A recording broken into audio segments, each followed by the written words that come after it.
दोस्तों कहते हैं कभी कभी इंसान का खुद का लिया हुआ फैसला भी उसकी ज़िंदगी के लिए ख़राब साबित हो जाता है और उसकी ज़िंदगी उस फैसले की वजह से बहुत ही तहस नहस हो जाती है और बर्बाद हो जाती है। दोस्तों आज की एक कहानी है जिस कहानी में एक प्रिया नाम की लड़की जो होती है उसने अपने पिता के ही साथ संबंध बनाने का फैसला ले लिया। और एक दिन की बात है, रात के 11:30 बजे उसकी जो बेटी थी प्रिया प्रिया अपने पापा के कमरे में जाकर लेट जाती है और फिर जब उसका पिता घर में आता है तो उससे कहता है कि क्या हुआ बेटी, आज क्या हुआ है, तुम्हारी तबीयत ख़राब है क्या, तुम यहाँ पर क्यों लेटी हुई हो। प्रिया कहती है कि पापा मेरी तबीयत ख़राब है और आज मुझे डर भी लगता है, आज मैं आप ही के कमरे में लेटूंगी और आप ही के साथ सोऊंगी। इतनी बात सुनने के बाद जो पिता होता है वो कहता है कि ठीक है, कोई बात नहीं है, तुम्हें डर लग रहा है तो तुम आज यहीं सो जाओ। और इसी तरीके से दोनों एक ही बिस्तर पर सो जाते हैं। रात होती है, 12:30-1 बजते हैं। तो फिर जो प्रिया होती है वो अश्लील हरकतें अपने पिता के साथ करने लगती है। उसके बाद उसके पिता की नींद खुल जाती है और उसका पिता जो होता है उसके ऊपर भी हवस का भूत सवार हो जाता है और फिर इन दोनों के बीच जो रिश्ते होते हैं वो रिश्ते तार तार होने लगते हैं और दोनों एक दूसरे के साथ नाजायज़ रिश्ते स्थापित करने लगते हैं। और इसी तरीके से 5 से 6 महीने तक ये दोनों एक दूसरे के साथ संबंध स्थापित करते हैं। और फिर एक दिन प्रिया एक ऐसा कदम उठा लेती है जिसे सुनने के बाद आप लोग भी चौंक जाएंगे, आप लोगों के होश उड़ जाएंगे। दोस्तों क्या है पूरी कहानी और क्या है इस कहानी के पीछे का राज, आखिर क्यों एक 16 साल की लड़की ने अपने ही पिता के साथ संबंध बनाने का फैसला किया और फिर जब संबंध बनाने लगी तो ऐसा उसने कौन सा कदम उठाया। पूरी कहानी जानने के लिए वीडियो में अंत तक जरूर बने रहें, क्योंकि दोस्तों इस कहानी से आपको कुछ ना कुछ सीखने को ज़रूर मिलेगा। तो आप लोग इस कहानी को पूरा देखिएगा ताकि आप लोगों को भी कुछ सीख ज़रूर मिले। तो आइए दोस्तों वीडियो में आगे बढ़ें और आपको पूरी कहानी विस्तार से बताते हैं आखिर क्यों उस लड़की ने अपने पिता के साथ संबंध बनाया और उसके बाद ऐसा कौन सा कदम उठा लिया। लेकिन वीडियो में आगे बढ़ने से पहले आप लोगों से हाथ जोड़ के फिर से निवेदन है कि आप लोग अगर हमारे चैनल पर नए हैं और हमारे वीडियो को पहली बार देख रहे हैं तो कृपया हमारे चैनल को सब्सक्राइब कर लें और वीडियो को एक लाइक ज़रूर कर दें। और कमेंट बॉक्स में आप लोग ये वीडियो कहाँ से देख रहे हैं अपना नाम और अपने ज़िले का नाम कमेंट करके ज़रूर बताएं, ताकि आपका नाम मैं अपने वीडियो में अगले वाले वीडियो में ले सकूं और आपका नाम लेते हुए मुझे बहुत ही खुशी हो। तो आइए दोस्तों वीडियो में आगे बढ़ते हैं। नमस्कार, प्रणाम, मैं आप सबका दोस्त, आप सबको भाई अजय राज और आप लोग देख रहे हैं हमारा और अपना YouTube channel the story of AK। दरअसल दोस्तों ये कहानी है जम्मू कश्मीर की। जम्मू कश्मीर के एक छोटे से गांव में एक श्याम लाल नाम का व्यक्ति रहता था, जिसके पास 2 बेटी थी और 2 बेटे थे।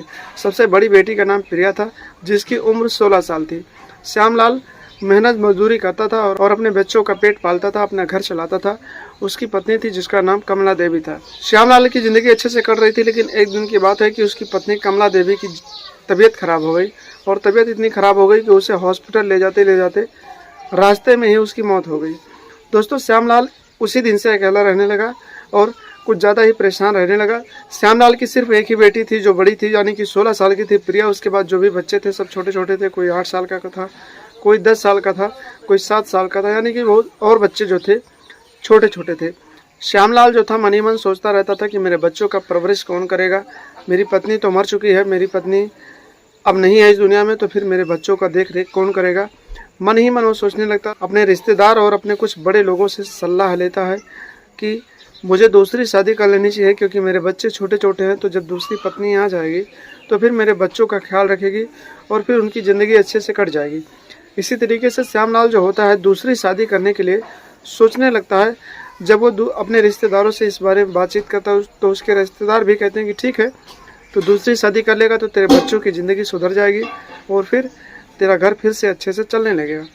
इसी तरीके से लगभग 2 से 3 महीने बीत जाते हैं और श्यामलाल मजदूरी मेहनत करता है और अपने बच्चों का पेट पालता रहता है। और उसकी जो 16 साल की बेटी होती है प्रिया, वो उसकी पढ़ाई चलती है तो उसकी पढ़ाई का फीस भी दिया करता है।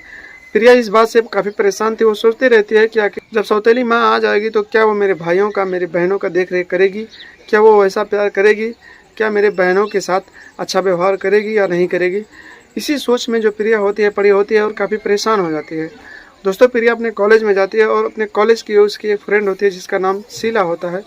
उससे इस बारे में बातचीत करती है और फिर उससे कहती है कि तू ही बता आखिर मैं करूँ तो क्या करूँ। शीला जो होती है वो कहती है कि तेरे पिताजी जो है वो तेरे भाइयों के बारे में नहीं सोचते हैं, तेरे बहनों के बारे में नहीं सोच रहे हैं। उनके ऊपर एक हवस का भूत सवार हो चुका है और वो अपने हवस के बारे में सोच रहे हैं, ताकि उनकी नई बीवी आ जाएगी तो उसके साथ रिलेशनशिप बनाएंगे, संबंध बनाएंगे, उनके साथ अपने हवस की भूख को मिटाएंगे।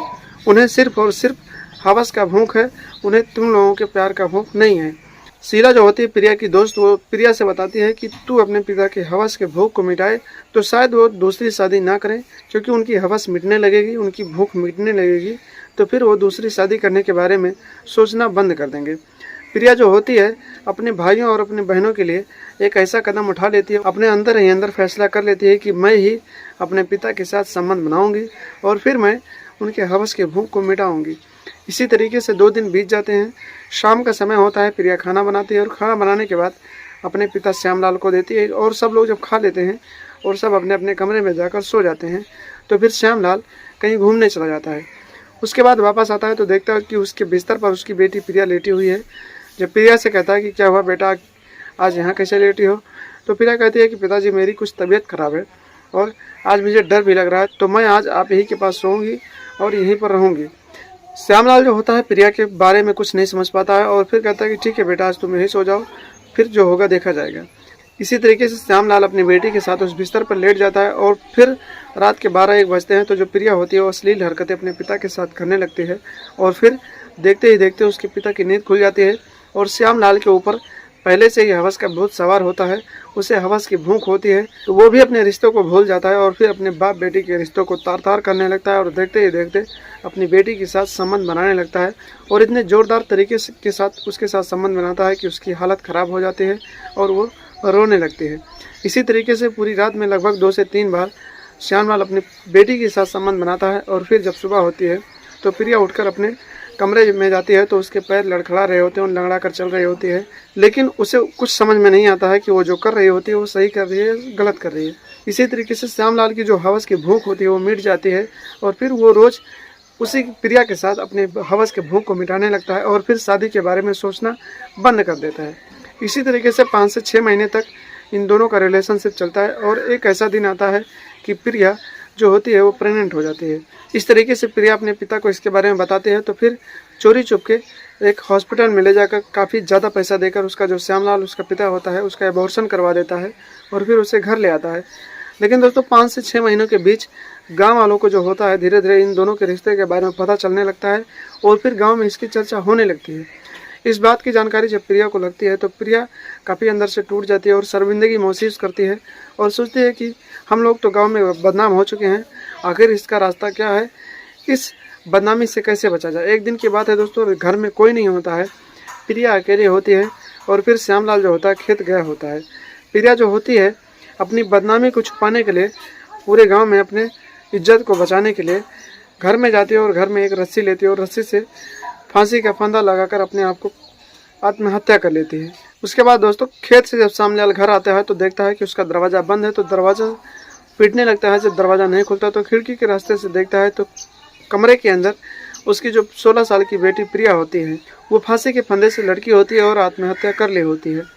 श्यामलाल दरवाज़ा तोड़ता है और फिर अपनी बेटी की लाश को नीचे उतारता है और फिर इसकी सूचना गांव वाले पुलिस को दे देते हैं और फिर मौके पर पुलिस पहुंच जाती है और लाश का पंचनामा करके कब्जे में लेकर पोस्टमार्टम के लिए भेज देती है और फिर आगे की छानबीन करने लगती है। जब पुलिस वाले गांव वालों से पूछते हैं कि आखिर ऐसा क्यों हुआ तो गांव वाले प्रिया के और श्यामलाल के प्रेम संबंध के बारे में बताते हैं कि आखिर ऐसी बात थी और एक बार वो प्रेग्नेंट भी हो चुकी थी जिसकी उसके पिता ने अबॉर्शन भी करवा दिया था।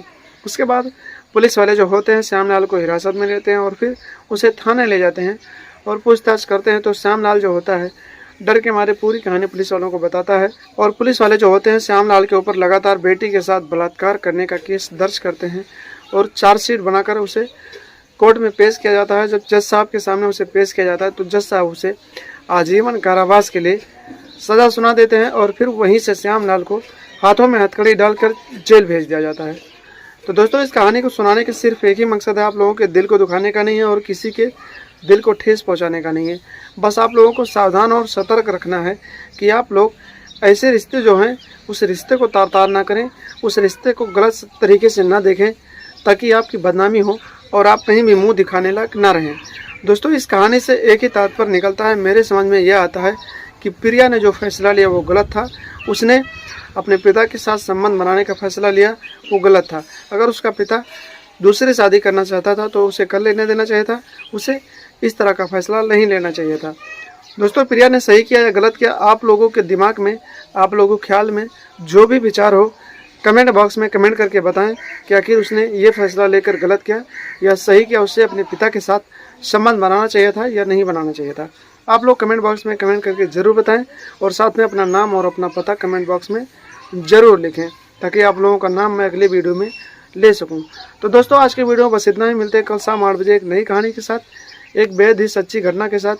तब तक के लिए आप लोग हंसते रहें, मुस्कुराते रहें, अपना और अपनों का ख्याल रखें और जाते जाते चैनल को सब्सक्राइब जरूर करके जाना और वीडियो को एक लाइक ज़रूर कर देना। तब तक के लिए दोस्तों नमस्कार, प्रणाम, जय हिंद, जय भारत, वंदे मातरम।